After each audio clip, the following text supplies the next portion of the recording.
sweet the sound that saved a wretch like me.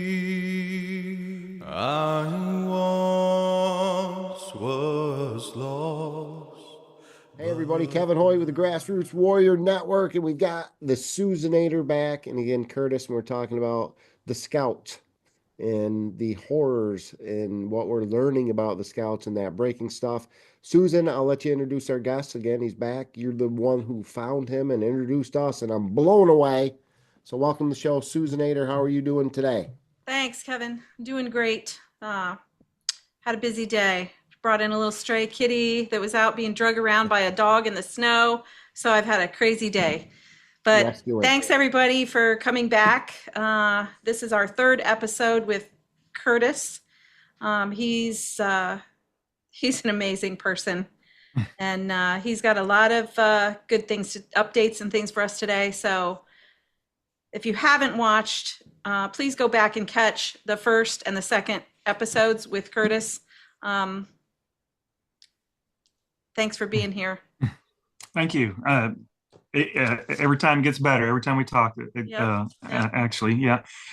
So there's a lot of updates. You want me to just kind of see what? Yeah, again, for people that what you don't want to know, find out? we're talking about the Boy Scouts of America and 82,000. How, Curtis, you know the number. What is it? 82,209. 209, and I'm going to know Plus. that by the time we're done. Thank you, I guess. It's okay. And that's only a portion of the people that, again, a lot of people dropped off, and that's only a portion of the people that actually filed. Yep. So we're Mhm. looking, but we're talking about the bankruptcy of the Boy Scouts of America because they molested and took advantage of 82,000 children. I want people sink that in for a minute. At the least, yeah. Right. Again, this is a portion of a portion. And Curtis, you're doing a lot to fight that, to expose that. And we had a couple shows, like she said. So now you've had some updates, which is awesome. What do we have for updates, buddy? Okay, great. Well, let me actually do like a previously seen on to kind of recap. Is I am a Boy Sure. Scout child sex abuse survivor and claimant in the bankruptcy. There's 82,209 claimants, and the current settlement amount is 2.46 billion. They are looking to acquire, depending on who you talk to and how they spin it, they go like up to 4 billion or at the least 4 billion is what they said more. So it's generally 2.46, maybe with 4 billion more being 6, but sometimes it's really looking around about we're going to get 3 to 4 billion as a How do pot. how do they cap that, by the way? How do they decide this is the limit on it? And Right. like I don't understand any of that. Yeah. And then how do they just rebrand? Yes. Keep going. Like, yeah, because it's a lot of money and it's so just casually discussed and everything. And the way they do that is because they're saying they've had some offers for settlement, like Chubb, other kind of insurance companies. I mean, think about this: 82,000 people, and Chubb is so generous, and they said like, "Oh, here's X amount that we want to contribute and settle our part." Even though the insurance company has, these companies have virtually unlimited liability. In other words, if it took $1 trillion or if it took $100, whatever, these guys are on their exposure is to cover those damages. They do not have any kind of leverage of getting out of that other than the fact that they are really the roadblock. The teaming up with the Boy Scouts, the organization, the insurance companies, and then the attorneys in the middle that work on behalf of the Boy Scouts interests or the insurance company interests. Those are the ones that throttle and whittle down, which we'll get into more details. We haven't gotten those details before, which I regret in a sense, but there's so much. It could be a mini episodes, honestly, but they are throttling it down to where the bankruptcy minimizes their contributions for our recovery. Yeah, because they want it to be where, of course, the insurance companies pays as little as possible, but they don't want the Boy Scouts to have to contribute more, or the Boy Scouts having to have higher than they do already insurance policies if the insurance companies are having to get that back from the Boy Scouts, et cetera, which they're increasing their membership fees. They're increasing, the fees for the like camp registrations or whatever, and then the merch, everything. In fact, some troops, units, dens, troops, whatever, depending on what Cub Scouts, Boy Scouts, whatever you might be in, they're sometimes saying like, oh, it's X amount per year to be a member, but here's a X amount more for the insurance supplement. So they're already kind of buffering it. So it sounds like the fees haven't gone up, but the insurance is definitely being covered because it's expensive, and it's expensive for everybody. That's part of the racket. They're costing us. I was going to say the insurance companies, and then the cover up again is very, very vital. And again, that costs money too. It goes back to the scouts, but the whole thing. What do you want to say, Susan? I was just going to ask Curtis. So your goal is really just to shut them down, like from the moving forward. Well, my personal opinion, long ago, before I knew there was 82,000 claimants, I knew there was going to be a lot, because as we approached the bankruptcy, probably a year within the February 18th, in fact, February 18th, 25 was the 5th year anniversary of February 18th, 2020. So in the 2019, a year before the pandemic or so, I was already finally getting a good attorney, finally getting some muscle and some good pressure on the Boy Scouts. And they had a few hundred people that were collecting with other attorneys, along with mine that had a few, and we were all collecting together. And what the momentum behind all that, and what was a catalyst, is because the statute of limitations were opening up, that were silencing us, that were giving us no option for legal or some type of accountability. Because if we filed and it was out of statute of limitations or whatever leverage that was silencing us, attorneys aren't going to be able to recoup their costs and et cetera if they keep trying to push it. And then the judge says, well, denied, or this can't go, So those were opening up across the nation in a nice momentum. And that's why the Mormon church said, oh, we're bailing. We don't want to be going down with the Boy Scouts, because they had a huge integrated relationship with the Boy Scouts. In fact, if you were a kid in the Mormon church, a boy, it's like you're in the Boy Scouts. That's their rite of passage, and that was their way to get people to come into the church, with their families. I saw where the Catholic organization, I want to say Louisiana, but I'm just going by memory, that they're not going to be involved anymore. And then there is Southern Baptists. So there is some separation. And one of the other alternatives that they are looking at is Trail Life USA. And honestly, it's just a group of scout leaders and administration people that left and formed their own group, and they became their own more religious Christian men kind of influence, which, love or hate that, or if it's real or not, the fact is it's the same people. And it's just like the Explorers. It's just like they renamed the Boy Scouts at one time. Boy Scouts of America, it was renamed Scouts BSA. So it could be allowing to, so girls could say, I'm going to join Scouts BSA, which was stupid, because Boy Scouts of America, BSA, I don't know why they didn't just say Scouts USA or something like that. Why didn't they just change it to Scouting for Boys? It could be, either one. I mean, more specific if they needed to be. But the thing is, I'm just saying they're doing this rebranding, and the Trail USA, it is separate. It really, but if you look at the bank accounts and the people and the insurance and the attorneys, it's the whole, it's just the same cult. It's the same people. Well, then why does it take 5 years? And how do they just rebrand? That bothers me. Why is there people that are doing these things still allowed to run businesses and corporations? And we're not talking about small ones. This is a worldwide conglomerate. This touches, I don't know how many different nations. This isn't just the U.S. It's the Boy Scouts of America, but it's worldwide. We're talking about 82,000 victims right here in the United States. If there was anything else, if I said, hey, we got this business, it's got 82,000 sexual assault victims, children, would that business still be in function? Would it take 5 years? If it's connected to your government, it would. That's about it. And there's a lot of survivors struggling, and there's male and female claimants. There's just predominantly males in the Boy Scouts, because boys. There was a really interesting recent article about the Explorer organization division of the Boy Scouts, and there's girls in the Explorers, and they were like 16 years old and getting pregnant, and some dying by suicide because they were abused in Boy Scouts, but it was the Explorers. So, but across the world, there's other scouting organizations. Scouts UK is in United Kingdom. There's I think it's just called Scouts, like a variant where it's in the Canada area. But there's cross. Not only is there sexual abuse of children in those organizations, but there's cross, like Canadian Scoutmasters would come down to us and abuse kids in the United States, and then go back, in the summer back. Right. It's a community. I'm a professional interrupter, but I want to come in and I want to show you guys. And Curtis, you haven't seen any of these. I've seen a couple of them, but this is something that Susan sent me, just a few links, because I've been looking now too. Mortified, horrified by this stuff. But let's go through these. Make sure they popped up for you. Just pop up. It's black, right? Oh, there it goes. There it goes. Good. Okay, Ohio governor signs bill to help Boy Scout abuse victims receive more money. So there's, again, it's in the mainstream.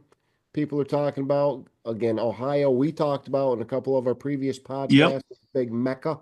So again, just to go through some of these things, and hopefully 57 men from Ohio, Boy Scouts of America, from the perversion piles. Just going to roll through these really quick to give you guys a grip on the scale that we're talking about right here. This is, of course, Ohio, where Susan Ader's from. Open letter, social media. I'm a former Boy Scout leader. I am a child molester. He goes into, hey, we've talked about this town before, right? Yep. Unbelievable to me. Yep. The thing about go ahead. The thing about Ohio is it was brought up about there was a camp in Ohio, and I was just saying, well, nice thing about Ohio is they weren't able to open the statute of limitations for all child sexual abuse survivors, but they made exception for the Boy Scouts because there's so many Boy Scouts that said, look, we're not going to be able to recover like other states, and they made these exceptions. Oh, go ahead. He's bad news. Bad news. And again, I love sharing their pictures. Yep. These are the pictures we should be sharing. Yep. And for everybody else that was in that and involved with that, we're coming for you guys too. We're going to have your picture up here, I hope. Look at that there, Kevin. What's that? Look at it says the YMCA, a conservation league. You went too far. Oh, did I go to right below his picture? Right there. Gotcha. Conservation League, the Scout Reservation, Ashland Career Center, Mohican Wilderness Camp, a STEM camp, and at his home. Yep. Yeah. So this is why these are so important, because what parent would want their kid to join this organization? So they have to. We got to get these videos out. We got to get the word out. Share, everybody. Well, this is our government. This is our education system. STEM, that was for the advanced kids, man, right? They're trying to separate these kids in the education system. They get them off on the side. It's the same kids, right? Yeah. Career Center. No, this stuff, like I said, very, very upsetting to me. And I think it's important to talk about it. I'm sorry for everybody that has to watch this. Something we have to go through. So Akron man suing Boy Scouts, right? Same thing. I'm assuming this is probably part of your settlement as well. Well, are they all tied into the same group? I was just going to say, most likely that is a related story, but I'm just going to let you know that some people, it won't be able to be possible during the bankruptcy case. Yeah, because you can't do it independently. The bankruptcy shut down existing or new cases to be filed. So this is what I'm trying to say. When you see it, it's most likely, if it's recent, part of the bankruptcy. But if it's like before the bankruptcy 2020 February, then it could be late. That there's too many. There are many. I'm saying before, and those are the guys that broke ground to get the momentum going. Yeah. So again, there's a cutoff though, which I don't understand either, right? Right. So there's a limit where, okay, you can't sue anymore. How the heck is that? So anybody beyond the that's involved with this mass class action suit you're involved with, right? You're on your own from here on out, essentially. You can still go after them though, right? I hope. Yes, yeah, it's just complicated because right now everybody's kind of in limbo, waiting for what I wanted to mention earlier is the amounts that we don't know the exact amount is because of the appeals. There's a lot of insurance companies appealing these, you know, settlement arrangements, which some I totally agree with because the insurance companies want things to be processed and vetted a certain way that's legit, and that's got to be done. That you don't want any people just not getting paid accurately, either not enough or too much. You want it to be very thorough, and but unfortunately, the reason why it's on the low ball is because I'll explain to you later. It's criminal what they're. I mean, I don't. There's no other word. It's malpractice how low they're paying us. But go ahead. Those are good. You got some really good. I can't wait to watch this episode so I can make some notes on something I might have missed. Incredible. 1,200 files on Boy Scout leaders suspected of abuse in Oregon. But they held them. They held them back. Right. Well, to be honest with you, it's several thousand because if you look at the date on that, it's 2012. Yeah. Right. So not last October, but the one before, they released a vast majority of the perversion files is what they're called.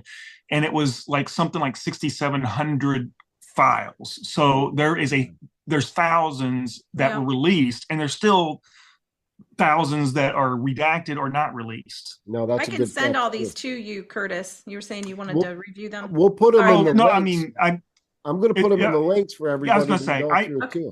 I was just joking that it's going to be great to rewatch the episode, and then I could take notes if there is anything that was missed because it's a good collection.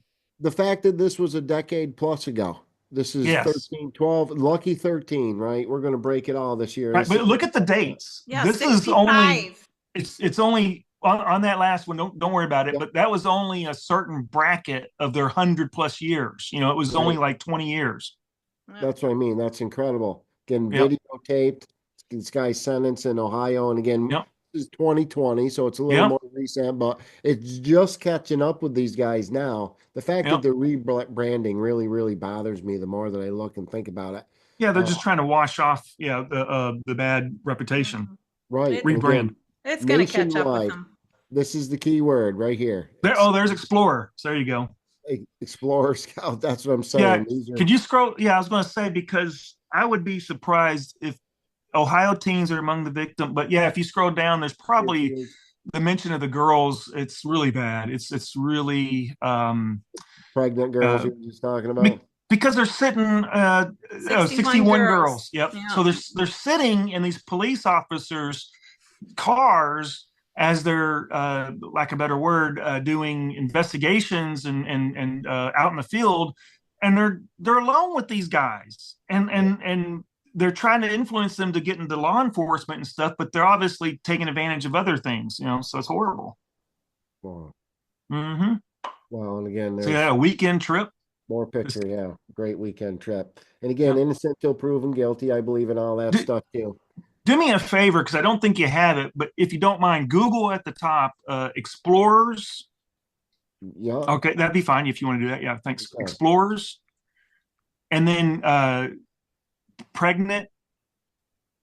Oh, you want? I'm sorry, two words. Not a website. Just Google it. I'm sorry. Explorers space. Yeah, I got pregnant. it. I'll have to go open up another search window. I got you. All right. We can do that. Sorry. Like you said, we're shifting on the fly here. I get you. I just because it's Explorers and then pregnant. I bet it comes up right there. Pregnancy. All right. Well, we could do that. That might be all it takes. Let's see here. Oh no, this is going to. That's type in Boy Scouts. I'm sorry. No, it's funny that you say that. So much. Again, this is something that I think it should come up. Yeah. If I put in Explorers, but they're going to divert you to something. Well, yeah, else, that's right? true. It's true, but the thing is, Explorers somewhat is type in because it's a little more specific. Yeah, Explorers is a little bit of a. No way. This should be the biggest. This should be the number one. There you go. That's the unfortunate that girl there. 200. She was 23 years old, newly pregnant. That's the one I was saying. It's a horrible, horrible incident. She was horribly abused. Suicide. Yeah, that so is. She was heartbreaking. So, yeah. scroll up just a little bit to the top where he, right there. Okay, he stopped. I'm sorry, a little bit. He stopped her by apartment. There you go. Elementary school, teacher's age, 23 years old and newly pregnant. She was found dead. So she, she struggled with her pregnancy and the fact that she was, basically, sexually abused with this program with, other fellow officers. I don't want to, also, that's just reality of it. Right. No, this is, like I said, See, absolutely heartbreaking. And here's the thing: a few departments allowed officers to keep their jobs after a reprimand or short suspension. Give me a freaking break. I know that's unexplainable, and I'm not condoning any of that. That's absolutely horrible. Let me go back to. We're almost through, and we'll go back to. Go for it. Yeah, sorry. Your story here. We were left off on this guy. No, these are great things. I want to share these with everybody. People need to know this. You need to talk about this. You need to. It's not okay. Right. Former Boy Scout leader. 100 charged with child rape, 100 counts. Yep. Child pornography. Again, Crawford County. So this is all over. That's Ohio too, right, Susan Nader? Crawford County? Yeah. I noticed in that last article that you had up, I don't remember which one it was, but they were talking about Sandusky. The perpetrator was taking that boy or girl, I can't remember which one it was, to Sandusky. Now, you guys aren't familiar with that, but that's right on Lake Erie. And then there's a place where when you go up there to Sandusky and you take a ferry across over to what's called Put-in Bay. So it's like an island out there. Okay. And of course, it's like bars and it's lots of bars and you go around in golf carts and all this stuff. Well, I personally know someone who had their drink roofied there and then whatever they did to them and then left them for dead out by the water on those big rocks, and somebody found her in the morning. But that's a very common thing up there. So it's a place where these predators go because they can get away with anything. This is 2017, but again, I want to show you the depth and depravity of this. But here is a Boy Scout leader charged with raping a teen scout. But I was just reading while you guys were talking.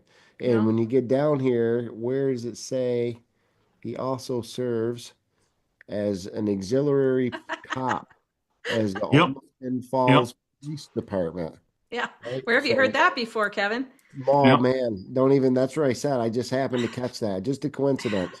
Yep. Again, wants new trial 20 years after the murder of a warrant Boy Scout. Again, this has been happening for a long time. This is every state, man. This is every town. This is what was supposed to be a great thing. I always, man, it was the Boy Scouts. I didn't have, I like that. The idea, big brother, big sister, all these things that were like, man, these are good programs. We're finding out they're not so good, right, Curtis? So where's it stand as of today? Sorry to get sidetracked there, but you had some updates. Or is there any breaking news? Yeah. Well, let me just circle back on some key dates as updates. February 8th is when they officially changed to Scouting America. That was a Saturday. So the Boy Scouts of America is officially dead. There's no longer an existing division, Boy Scouts of America. It's now called Scouting America. As part of that, I'll circle out a little bit and come right back. But internationally, again, there's Scouts UK, which is in Canada. There's all other kinds of international scouting organizations.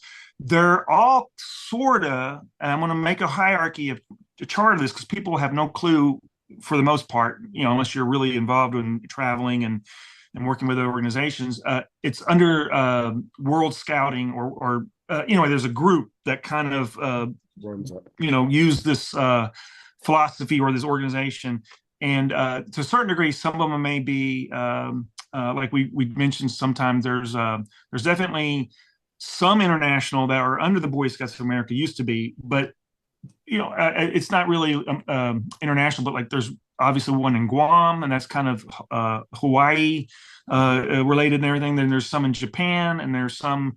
The Boy Scouts was like an umbrella company. Yes, where we had a few. But there's some like the Philippines, which is pretty much completely separate from the Boy Scouts of America, but it's still under the umbrella, like you're saying, of the World Scouting or whatever. I'll make a chart to make it more clear because it's just so many layers. And like if you're in Canada, you might say it's pronounced differently or something in different countries. So that confuses me on exactly what the official name is and stuff. We haven't talked about it. But what about the Girl Scouts? Is that why we're talking about $10 a box for cookies now? They were pretty good cookies, I gotta say. Well, they're filled with arsenic and I know. You're ruining it for me. But on top of that, that's the same. Is this the same umbrella company they follow? No, those are actually pretty separated organizations. Yeah, and one thing about that's really neat and convenient, in a lack of a better word, is it is a more of an apples to apples comparison of like, why is the Girl Scouts, they do have some incidents and things that are concerning, but it's very minimal. It's a whole other organization and handles the safety of children versus the BSA. The Boy Scouts of America buried it and hid it and protected and even rehired or attracted them. Kept working with. Yes, they didn't give a shit about the kids. It was just part of, lack of a better word, it was completely collateral damage. They just, like, it's a part of business. If we get caught, we pay a fine, we write it off or whatever. They didn't care about protecting the kids, and they still aren't. Nothing has changed. Nothing is I'm glad I asked that question. Yeah, it's inching along since the 80s. Nothing after the 80s or so has changed. But the Girl Scouts, man, they take that a lot more serious, protecting the girls. And it's great, because it shows you what all of them could be to a certain degree. I'm not saying it's perfect, and there's some incidents. There's Boy Scouts claimants in the bankruptcy that are from Girl Scouts, because the Girl Scouts had a mom and dad with a meeting, and I'm just going to let you know it's not all clear, but obviously the Girl Scouts organization handled things a lot better. I will say that both of them are a congressional charter. I think YMCA is. There's only like a couple dozen, let's just say less than 50 or 60, and below that are congressional charters. But the Girl Scouts and the Boy Scouts are official congressional charters, which we're going to challenge. I'm going to get them to remove that because, one, their charter was supposed to be an educational of boys. The other one's Girl Scouts for girls.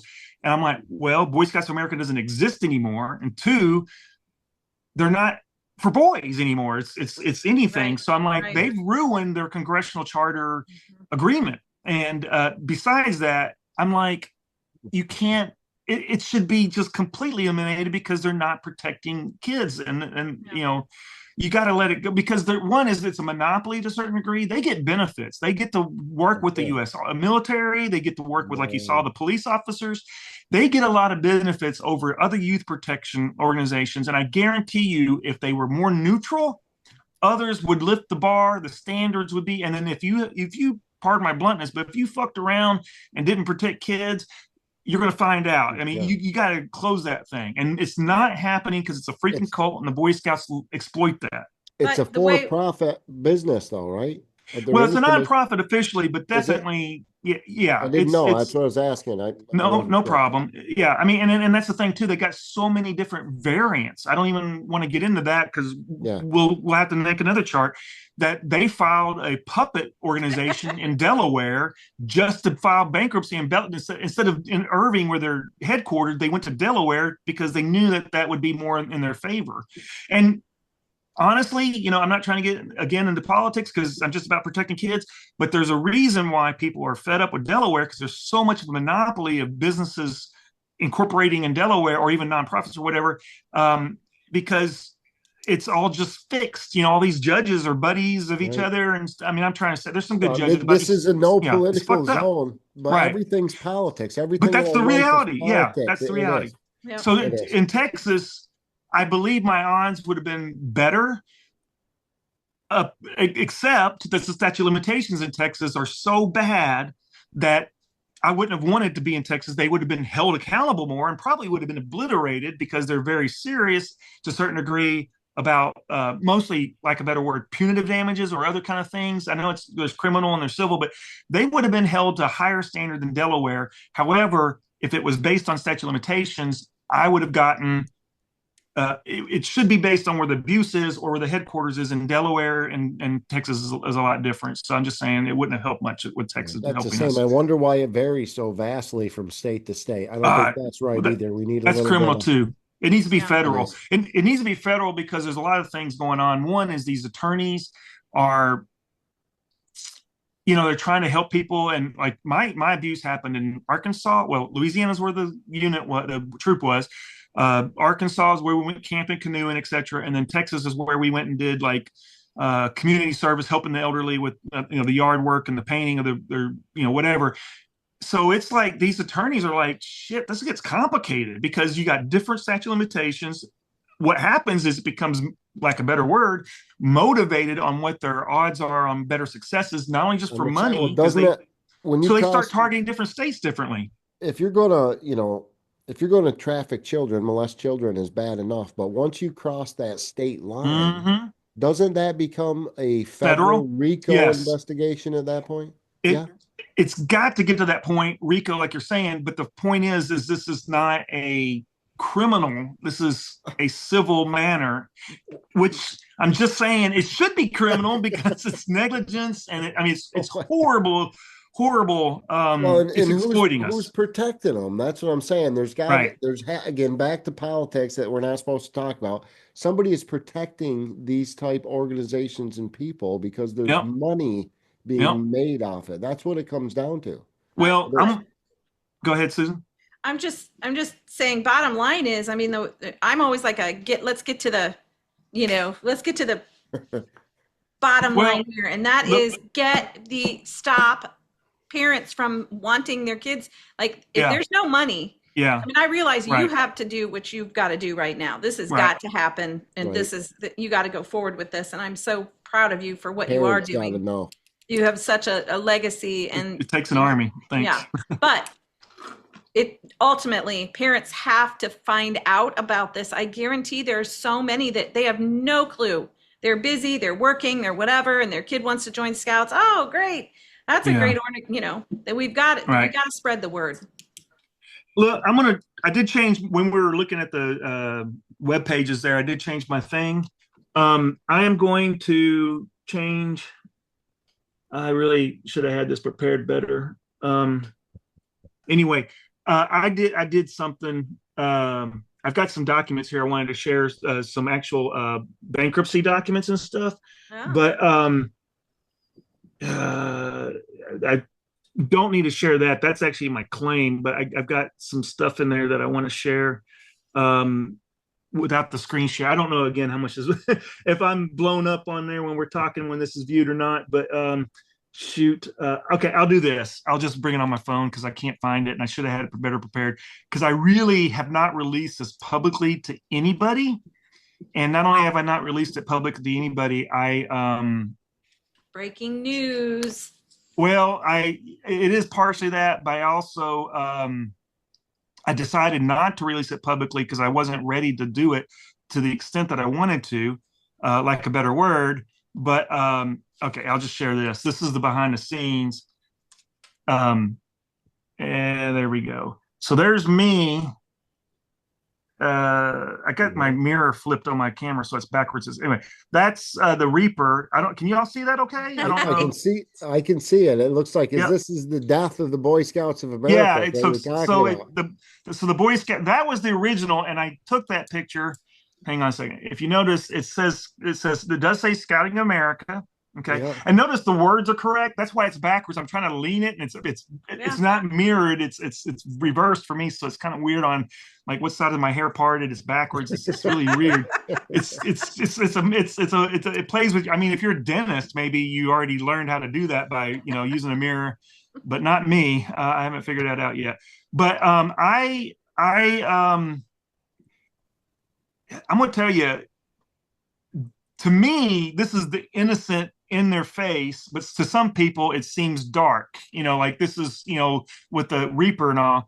But I edited, there you go. So it's got the Boy Scouts now instead of Scouting America. Yeah. Man, I need to cut my fingernail. Anyway, the thing is so that's changed. and I was going to put the date. Well, here's my logo. So I guess it's backwards. Yeah, over here, I was going to put the date, which is like 1910 to 2025, and then I was going to have like credits scrolling, and I'm going to do something like that. And this is not gone. Okay, this is going to be used somehow. People are just, and I'm usually not hesitant. I'm usually just like, that's powerful. You talking about the credits? You're going to list the victims? Well, no, that would be definitely a statement, but unfortunately, there's a lot of them that had passed away from, they passed away from suicide, and it might be just too dark, but what I wanted to do was scroll through there, like credits, and have it where you have the Reaper, and it showed literally over 100,000 entities are related in the Boy Scout or bankruptcy. So you're I'm talking about schools, churches, the groups, individuals too. I like that idea better. Well, right. And I'm just saying, basically, we were talking about, like there's the Baptist church, Mormon church, the Catholic church is what Susan brought up earlier. The Catholic church, I hate to be anti-Catholic to sound into some people, but the Catholic church is the worst opposition we have. And the Louisiana, New Orleans Archdiocese, fought me there for statute of limitations. We went to Supreme Court, Louisiana. We kicked their ass, and it got extended 3 more years, so the statute of limitations open. But what's that connection? Yeah. I mean, again, we know the Roman Catholic, well, because they're altar boys, and right, but one is they have long initiated and leveraged these statute of limitations to silence us and protect. The statute of limitations used to be some places 1 year. So if you're 12, and maybe if you're lucky, you get to 18, you got 1 year. Sometimes it's 1 year, maybe after the abuse. I'm not a lawyer. Do you think the churches was that to protect the Boy Scouts or protect themselves, though? Or do you think the institutions, the institutions, and most definitely the two largest aggressors or opponents of the child sexual abuse survivors is the Catholic Church, protecting the liability, and then the Mormon Church jumped in, and it's really bad, like in Utah and other kind of influences they have. And then coming out down the channel, United Methodist and Baptist Church. And like I said in the last episode, we had the Baptist Church blatantly within the last year has been exposed to say, you filed an amicus brief to silence this child sex abuse survivor in a claim that had nothing to do with the Baptist Church, but they're protecting their Baptist Church related claims, and they're trying to stop it in court to set precedents to help them in future claims and other things that are Baptist related. Just about money, because if it wasn't about money, they would say, let's hold these people accountable and let the institution move on. But what they're saying is, we got to hold these people accountable, and the people in the institution that did not protect these kids because they were buddies with the perpetrators, how are you going to get them to stop unless it costs them something? It doesn't go to that. It's even regular people that know stuff. You're inside these organizations, something's going on, but what do you want me to do about it? So you turn the blind eye. I had a woman, I was just talking about this stuff, and she literally said to me, well, Kevin, where am I supposed to work? This was a reply. I'm like, you're working for Seizure. You know the shit. I know the shit. I know you know it. It's all around you. And her comment was, where am I supposed to work? I know. Well, you look for you somewhere else. Well, what I was going to say, and this is where I'm talking about, like the Boy Scouts and some of these religious institutions, if they're not changing, it's a cult. If you do not protect kids and women or whoever, anybody's getting sexually abused, it's a fucking cult if nobody cares, right? Yep. So what I'm trying to say is, when you ask that question, my thing is this: the house is burning down. People are getting hurt, and you're going to go eventually. It's going to be game over. You need to find an exit. And if you can't do that for yourself, I mean, if you don't care about helping protect other people, that's what's happening with the Boy Scouts right now. I hear so much hate and so much, and it's not me, I'm just saying, I also hear it. They're attacking, like somebody will say, hey, I went to this school or this church, and this priest or this teacher or what, they'll say, this is what's happening, and I'm sharing that I'm a Boy Scout, claimant in the bankruptcy. They will get attacks like, well, it's not every scoutmaster, or it's not every preacher, or whatever, and I'm like, what the fuck is wrong with you people? This person was abused sexually as a kid, had no defense, and he still he's getting brave, and he's still getting beat up about it.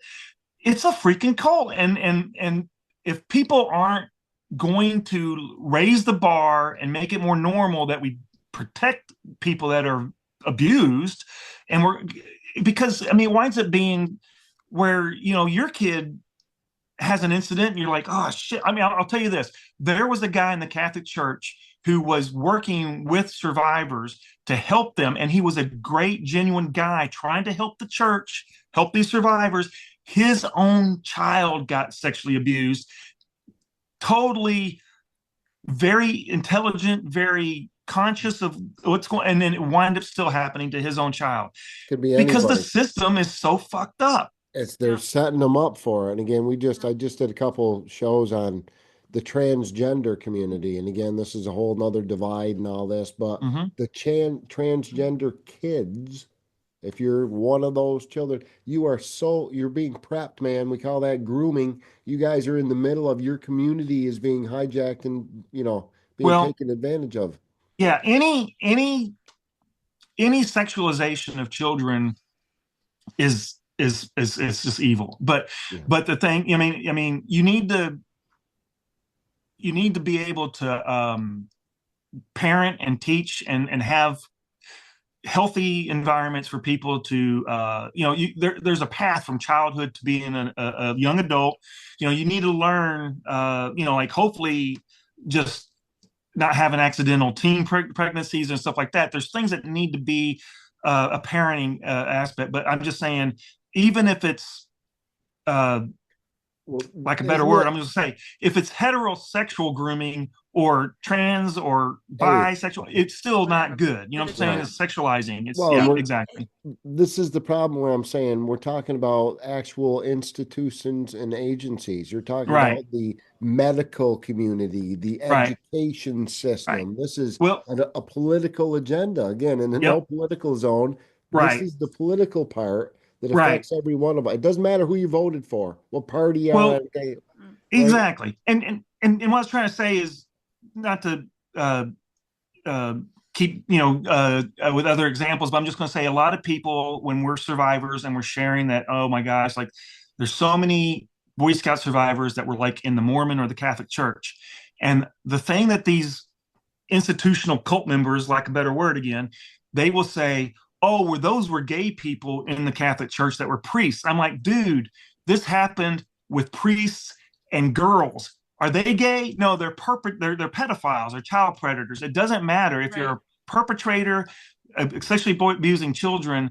I don't want to just blanket it and say it's that community or what. It's the institution hiding them. And because I'll tell you another thing, they will hide and protect these priests and say they're good people and maybe it's just a sin. And I'm like, no. And then they find out, this person. I think it's the trigger, isn't it, for their religion? Again, their basic core faith and belief. It's like saying every Roman Catholic is a pedophile. Right. That's not true. Right, That's absolutely not true. And you can't say the same thing about the transgender community or any of these churches that we're talking about. Right. But it seems to be a hidden background theme among the hierarchy, though, doesn't it? Right. Well, and it's just it's a thing that I'm very sensitive to, because I'm gonna just let you know, when you're sexually abused, especially, my adopted dad was male, and then the Boy Scoutmaster was male, and I can relate with dating and as you're getting older, you're trying to either prove yourself, as one way or the other, or you're trying to fit a thing. And I'm just saying, there's so many males that are silent about it because of shame and guilt, because it could have been exactly a male on male abuse or whatever. And I'm like, it doesn't matter. These are adults that sexually abuse these kids. That's the problem. And because they're hidden and they're protected. And because we feel guilt and shame, because I'm going to tell you, even in some cases, these young boys, like a better word, they're children, even if they're 14, 12, 16, whatever age, they're kids. I mean, honestly, I think we shouldn't be able to get married till we're 18. But not everybody agrees with that, but I think that's a good, healthy age. just my personal level. I personally wouldn't. I've never been 18 married. for everything else. I think we should pick a Yeah, yeah. generic I'm adult just gonna age say, too. Yeah. yeah. I'm just gonna say that personally, I think people should give themselves time, maybe a little bit of, if it's not Like college, by maybe a career, like 40, we in should the be able 20s. to vote. Well, yeah. You hope to help be. Sorry, you hope to be young enough to have kids if you do want to have kids. If that's in the in a relationship that it's even possible. But I'm just saying, because some people may not be able to have kids, even if it's a heterosexual relationship. But the thing is, if it's young enough that it's a healthy relationship because you're also old enough to be mature and healthy in that relationship. Because if you're still young and immature, like 16 to I'm like, oh my God, you still got so much to learn about yourself just That as a varies person. from person to person too, but Absolutely. I absolutely Absolutely. hear what you're saying. Yeah. I appreciate that. And like I said, that's just mine is 18. But the thing is these kids feel like they were 15, 16, maybe younger, and they're going like, well, I really some of them unfortunately have said they felt really guilty because they said, I had a relationship with the scoutmaster. We were like, Yeah. he was my friend, but that's all bullshit because they weren't friends. That guy was like 50 or 40, and they didn't know who he really. I mean, I'm not trying to. They know how to do what they do. Yeah, exactly. They're exploited. Curtis, are you willing to share with us, how did you end up such an awesome person? So you're successful and how did you get through all this? I know you left home at 16. Not too many people can do that. I do have a grandfather that left home at 14. Oh, wow. So, but that was way back in the day. Yeah.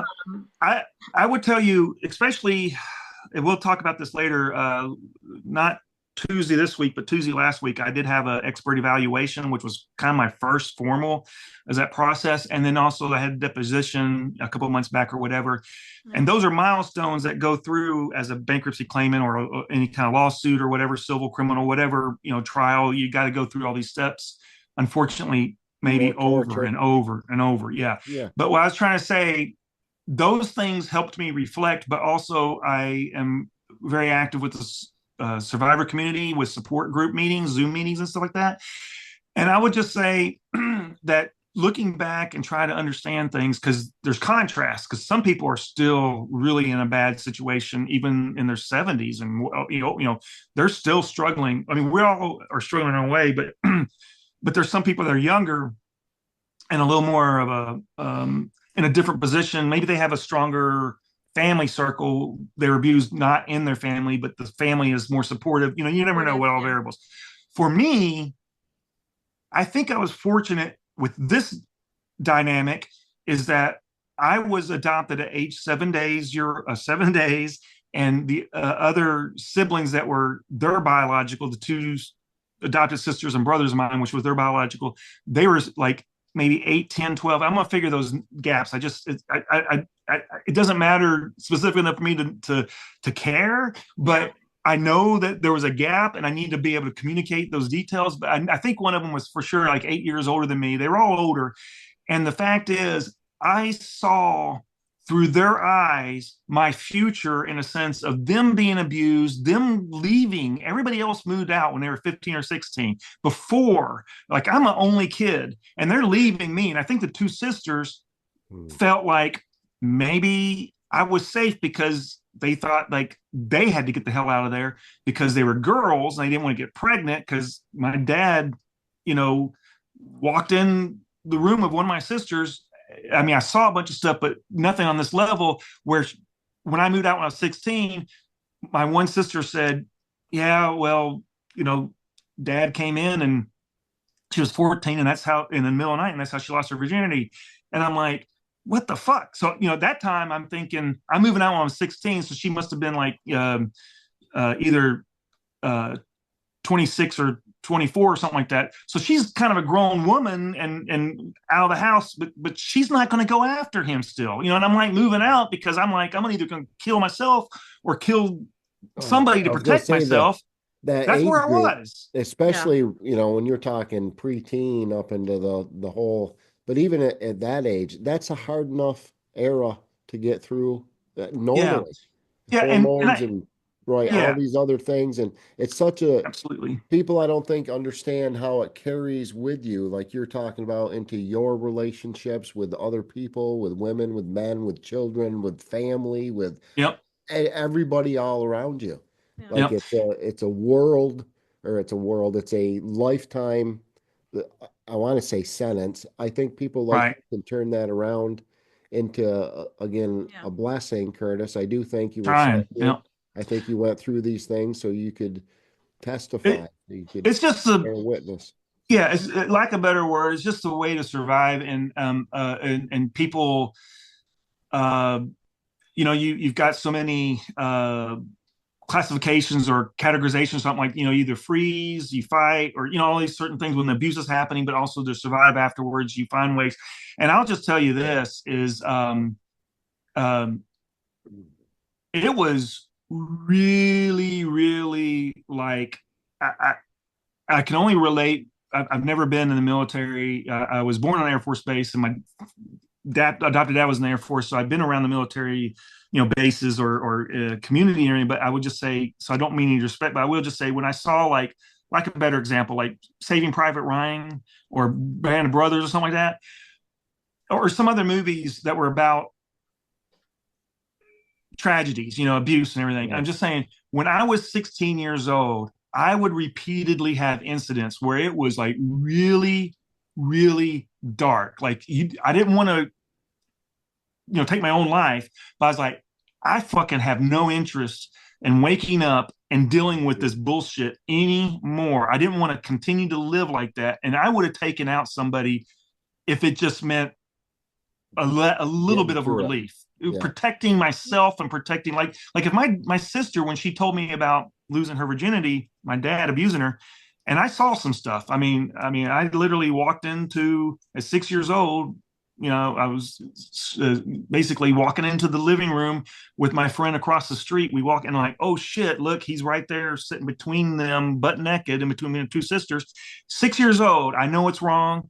I'm just saying, basically, if someone just said kill this guy to make it stop, as a kid, I'm not understanding the consequences. But I know how.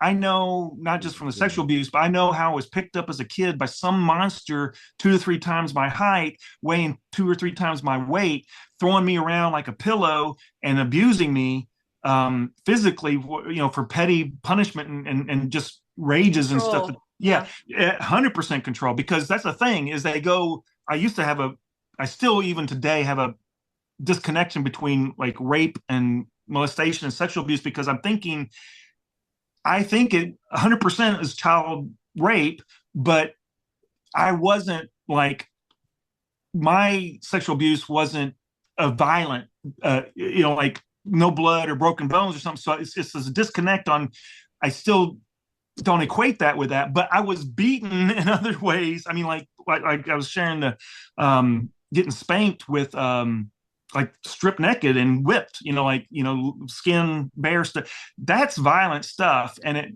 may be that you only have you only have physical abuse in a bad relationship with your parents, Even but the I was verbal. sexually abused, and you're just like, what the fuck? Are they going to kill me if you just don't do whatever? You know what I'm saying? Yep. So that's definitely the control. And E- I would just Even say, the huh? verbal abuse. But what's nice and what Yes. we love Yeah. is this could have destroyed you. It has destroyed a lot of people, but I think you've turned that around where it's actually made you who you are, and it's built you into this amazing person that Susan was Trying. talking about. And Yep. again, this Yep. is what makes us, this is what gives us character. Look, life is pretty easy when shit's rolling your way. Everybody can smile and be happy. But when shit's not going, and I'll tell you another comparison that you just made was with soldiers. And you're talking about combat.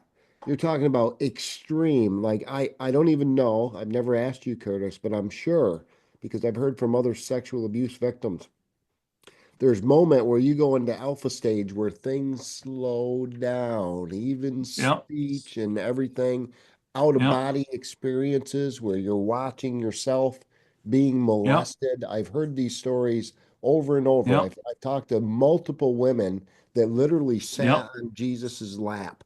and watched someone abuse them, and they didn't feel any pain. They didn't feel Well, any. This was all, right. It's a crazy. coping. I mean, it's It is how you're coping. surviving that moment. But it's not just that. It's also reliving it, and it revisits you, not just in like sleep. I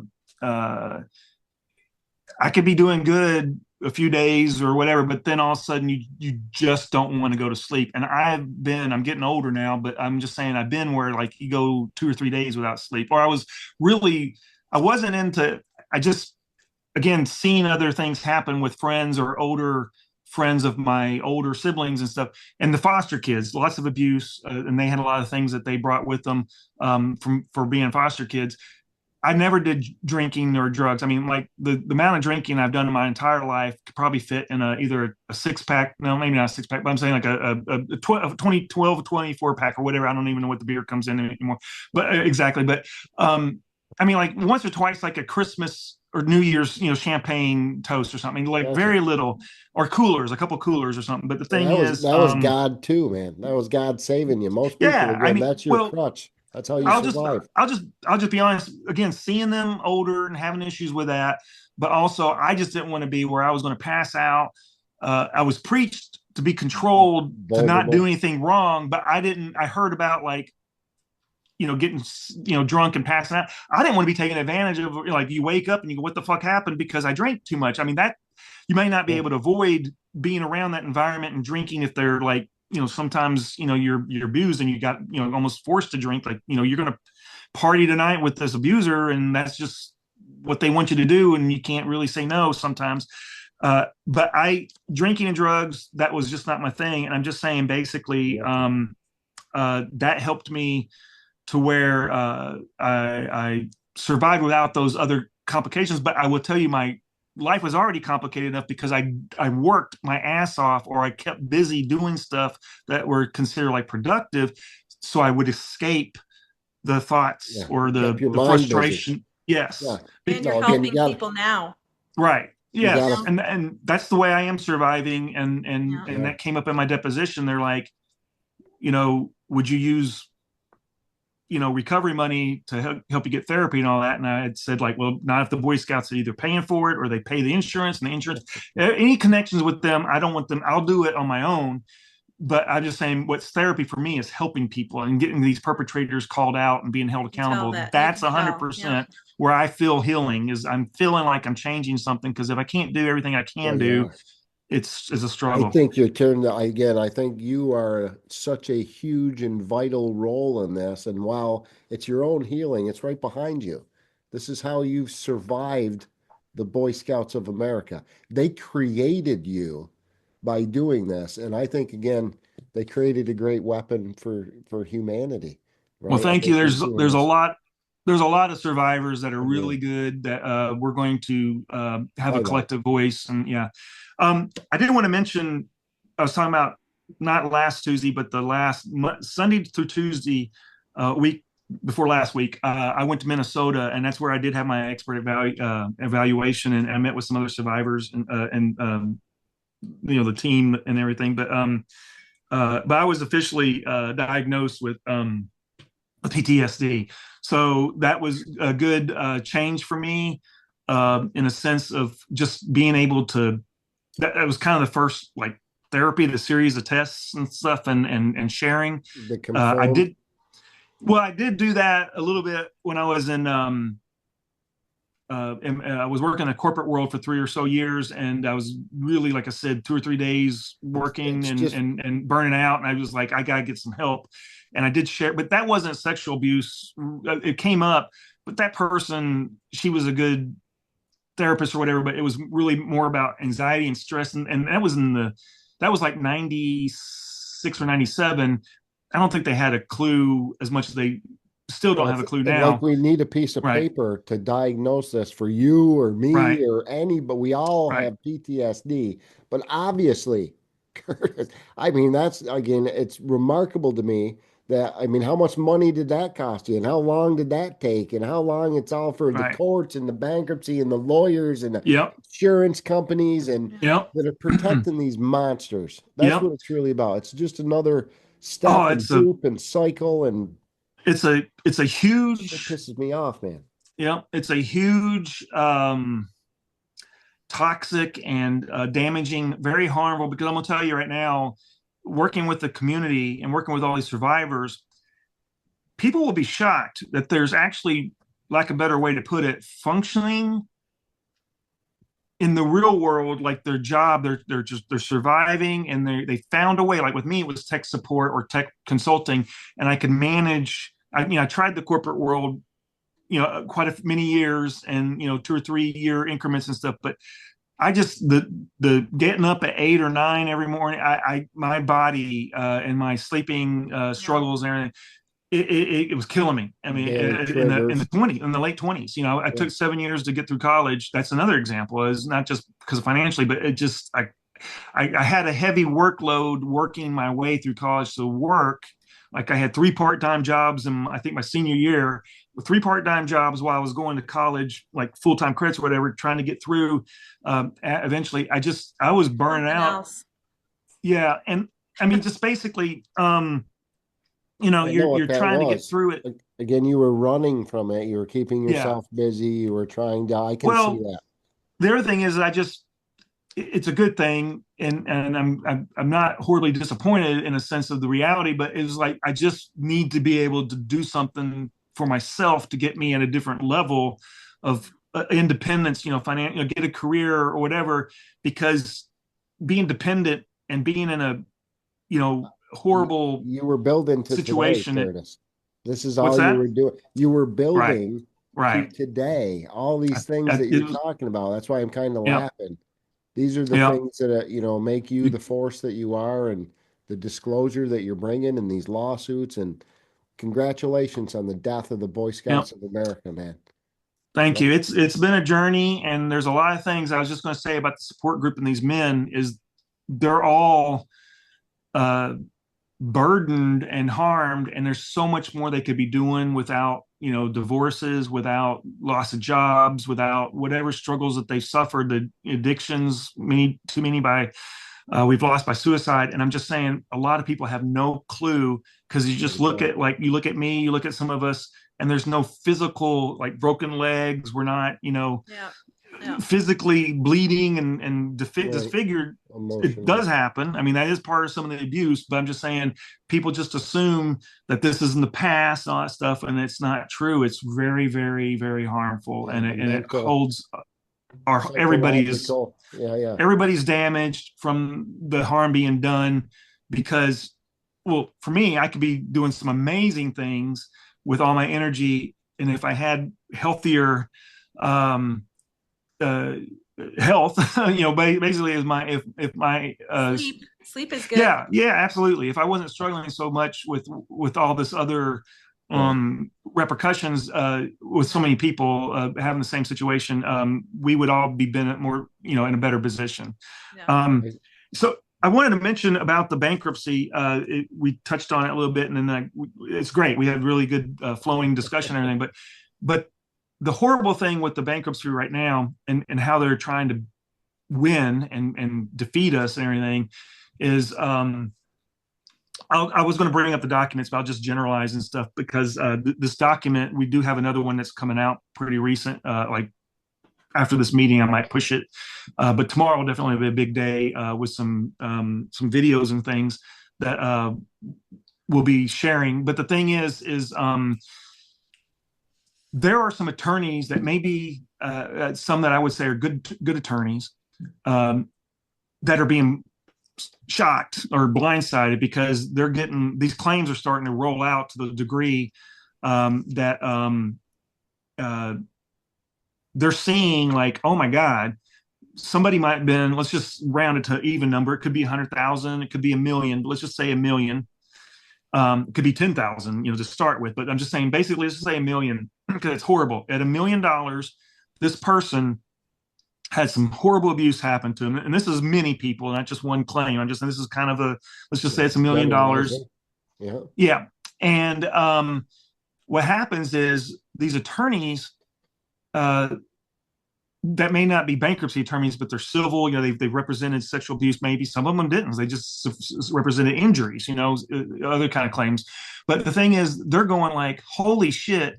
It's taken them 5 years to get to this point where this person waited, on average, 45 days after they accepted a recovery of, let's say, $1 million.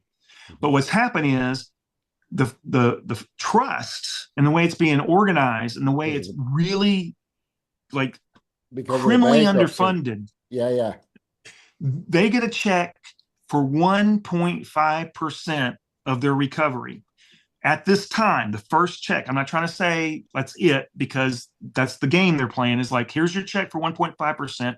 They can't do, you would think, like 10%, 20, something nice. So like, they owe you this much money. Here's something. They owe you 100%. They owe you 100. Yes. Thank you. And that's what we voted on. And I voted to reject it both times because I knew it's all underfunded. They had 2.46 billion for 82,000 claims. I'm like, this is not going to work. But the thing is this person, after they give their attorney their percentage, which is sometimes maybe, let's just say 25%, generally 30 or 40% is where we're at, usually 40%. So that person, out of $1 million settlement, like, okay, thank you, we're sweating this through. They did all the process. I got some, justice, some recovery. $1 million, they're getting like $10,000. Okay, not thinking there's more. You go, okay, I'll wait and see. But then they have disclaimers on there saying it's going to take them about. They say, let's just say 2 years is what they're trying to set the expectations, because they're trying to get all these other claimants processed so they know a little better. That's part of the hustle, Curtis. Yes. Again, how much can they drag this out? How much money, time, aggravation? You got to go to the DMV, you got to rent parking, you got to get right. Well, let's get back down to the scam. At 1.5%, they've already allocated out of 82,000 claimants, they've got it down to where there's like about 64,000. Because again, we've lost probably on average, like say 100 a month, dying by death of suicide or abuse and old age, heart attacks, and horrible stuff. Horrible. Over 10,000, we haven't. I've confirmed thousands, but not over 10,000, because we're still processing. They saved millions of dollars by waiting long enough for people to die. Yes. Well, there are some exceptions, like with states that get inherent, but not in general. It's usually because if they don't go far enough to where they're submitting a deposition, or if they're not processed enough, then there's nobody there to make that claim, even if it was inheritable in a sense, if it's not, processed. But here's the thing is, they're waiting so much time and we're losing so many people. Let's just say there's 64,000 and on average, just rounding the numbers or whatever, out of that 57,000, and this is numbers that they show on the website that the trust has. There's 57,000 matrix, which is the ones where, like what was the type of use, how frequent, what state it was in, all that kind of stuff. But the other, from 57 to 64,000, those are expedited payments, which are still 5 years waiting for an expedited payment of $3,500, which you're not getting. They're only getting like a couple thousand. And it's just horrible. I mean, because they voted like, I'm done. I don't want to go through this. I just want them to be accountable. I'll take $3,500 of what they did. And they're still waiting. Yeah. They're going to get a little bit more maybe after all this is said and done. But really, the thing is the checks that these people may get after their first disbursement of 1.5% is going to wind up being 5 to 10% of the total award. So these attorneys that I'm going to say are good attorneys are finding out of $1 million settlement. Let's say this attorney had to hire therapists, had to like fly them in to do or just have all this expenses. So out of $1 million, they get a 1.5%, let's just say $10,000, $15,000 or whatever. The claimant gets less than 10%, 8 to 10 or whatever. Then they may get 5 or 10%. If we're lucky, it may not be even any more, because it's so underfunded. We're screwed with any more money potentially coming out beyond 5 or 10%. So let's just say this attorney says, oh my God, I don't know, they get 40,000 or something, plus they got to take out, the thing is, these attorneys, that were good people that weren't seeing how this was going are going probably being bankrupt. If they have many, many clients, they're going to be like breaking even or going in under.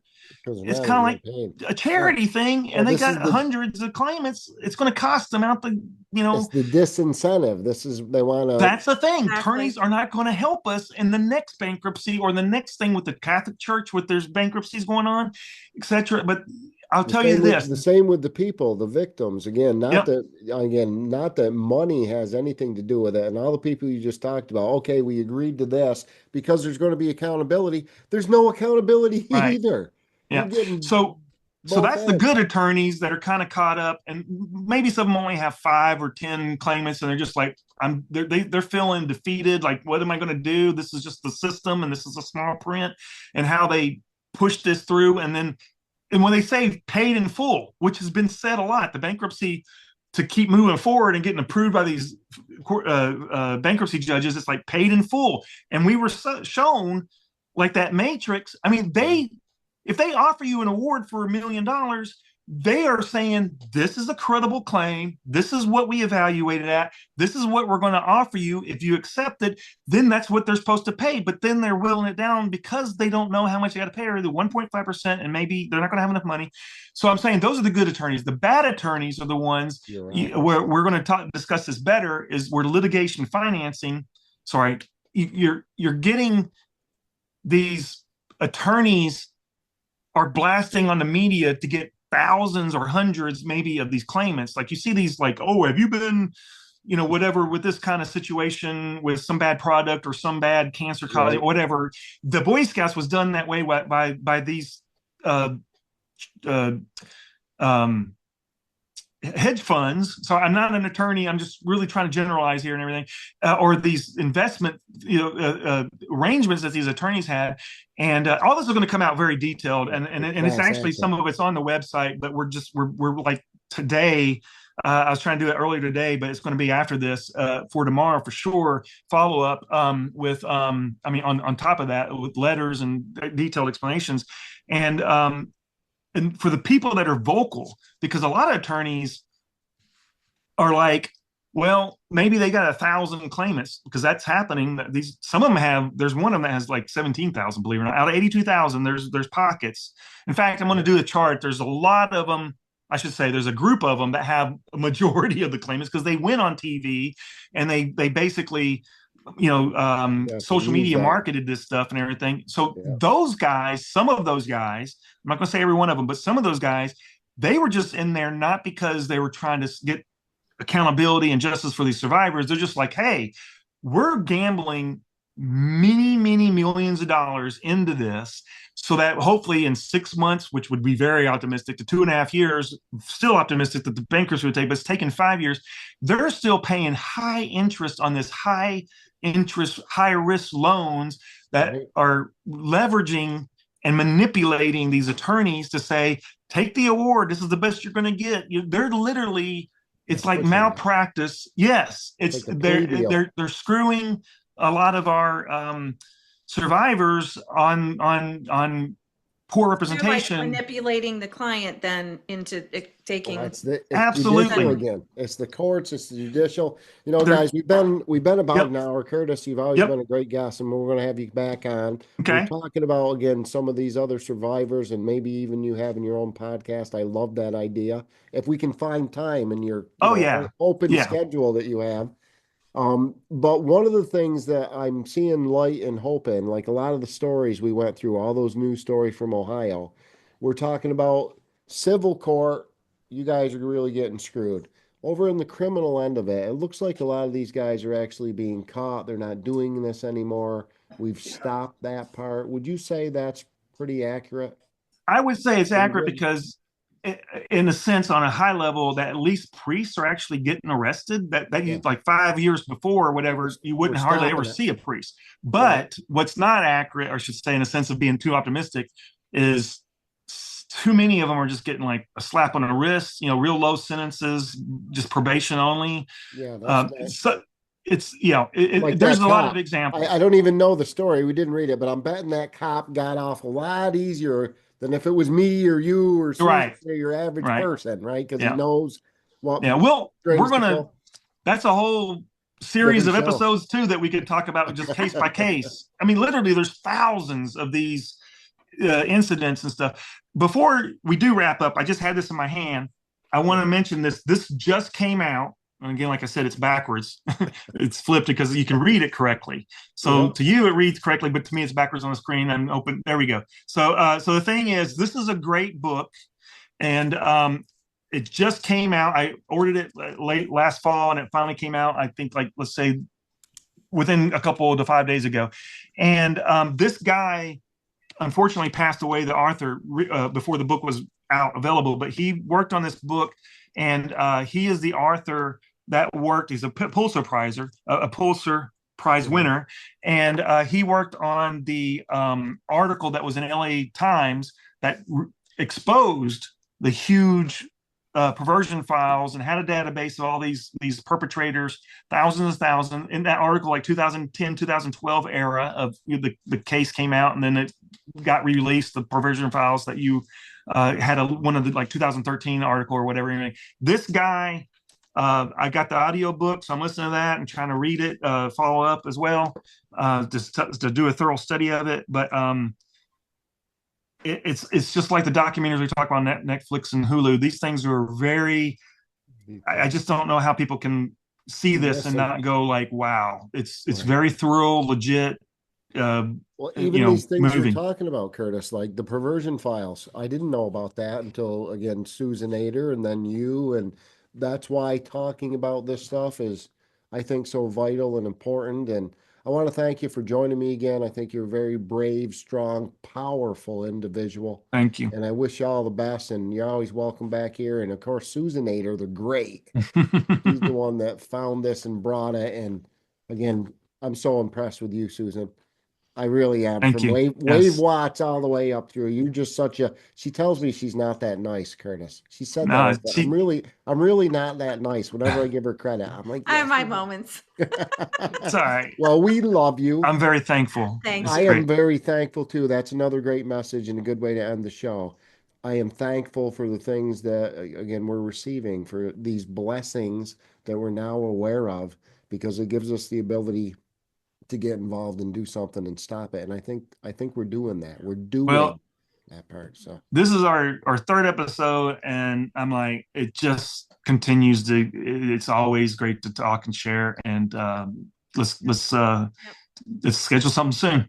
we will. And again, hopefully we'll get you on here, so we have your own podcast going and your own channels. And everybody who's watching this, again, share this, talk about it. If you have a story, if you're an abuse victim, we have a platform. You're not alone. You're not alone. It wasn't your fault, right? Those are realities that, again, it's hard unless you've been through that. But I think that's where you're so vital to this movement, Curtis. So thank you. Thanks for joining me. Share in the comments if you would. Yeah, please do. And thanks for joining us. Thank you too. Everybody have a great night. Thanks. All right. Take care. Bye-bye.